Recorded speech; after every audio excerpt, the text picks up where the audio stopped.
Imaginez un monde où le Real Madrid n'est plus cette forteresse imprenable, mais un chantier à ciel ouvert. Un monde où Cristiano Ronaldo, lassé des pétrodollars et des injustices sportives, décide de tout plaquer pour boucler la boucle là où tout a commencé. Nous sommes en 2026 et le football européen s'apprête à vivre un séisme sans précédent. Entre trahison interne au vestiaire madrilène, braquage tactique du PSG et la renaissance d'un Sporting CP ambitieux, les cartes sont redistribuées. On ne parle plus de simples transferts, mais d'une guerre de position entre les puissances établies et les nouveaux projets. Pourquoi le Real Madrid accepte-t-il de perdre 3 cadres historiques? Comment Hansi Flick compte-t-il transformer Marcus Rashford en machine de guerre en Catalogne? Préparez-vous, car aujourd'hui, on ne survole pas l'actu, on l'autopsie. Bienvenue dans ce deep dive exclusif sur la révolution footballistique qui vient. Pour comprendre le présent, il faut regarder les cicatrices du passé récent. Le Real Madrid, sous la houlette d'un Florentino Pérez plus intransigeant que jamais, fait face à une réalité économique implacable. La masse salariale étouffe même les plus grands. On n'est plus dans l'ère des galactiques achetés à prix d'or sans réfléchir, mais dans celle de la stabilité économique absolue. D'un autre côté, le Barça de Hansi Flick tente de retrouver son identité non pas par le tiki-taka, mais par une verticalité féroce, symbolisée par l'intérêt pour Marcus Rashford. L'enjeu est simple. Ceux qui ne s'adapteront pas à la nouvelle intensité physique et aux contraintes financières des années 2026 finiront comme des reliques. La tension est palpable dans chaque vestiaire. Des Spurs de Londres où Cristian Romero ne rêve que de titres, jusqu'au désert saoudien où l'ego d'une légende se heurte à un système qu'il juge biaisé. Parlons tactique, car c'est là que les matchs se gagnent avant même le coup d'envoi. Au Real Madrid, le départ acté de David Alaba n'est pas qu'une question de contrat, c'est une nécessité athlétique. Le déclin physique de l'Autrichien laissait des boulevards en transition défensive. Pour le remplacer, Pérez regarde vers la Bundesliga, le laboratoire de la défense moderne.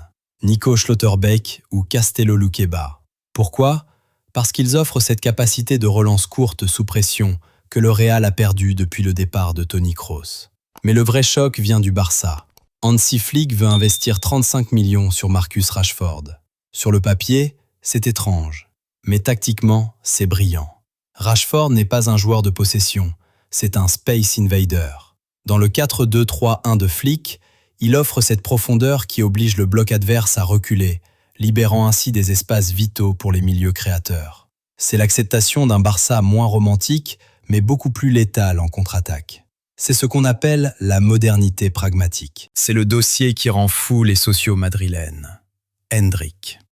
Actuellement prêt à Lyon pour s'aguerrir, ça va vous étonner, le jeune crack brésilien ne semble pas entrer dans les plans immédiats du Real.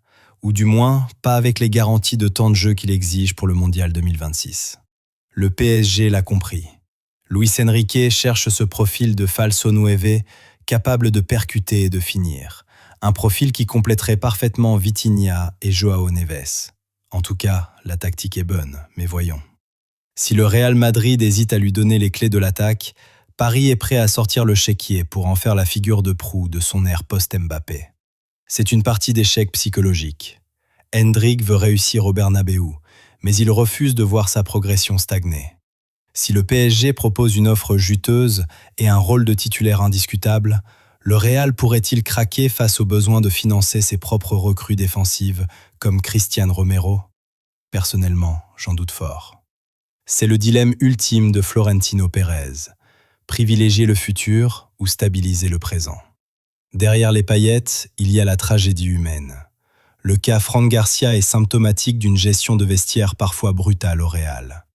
Imaginez, vous faites vos adieux, vous avez vos valises prêtes pour Bournemouth et la Première Ligue, et au dernier moment, le club ferme la porte.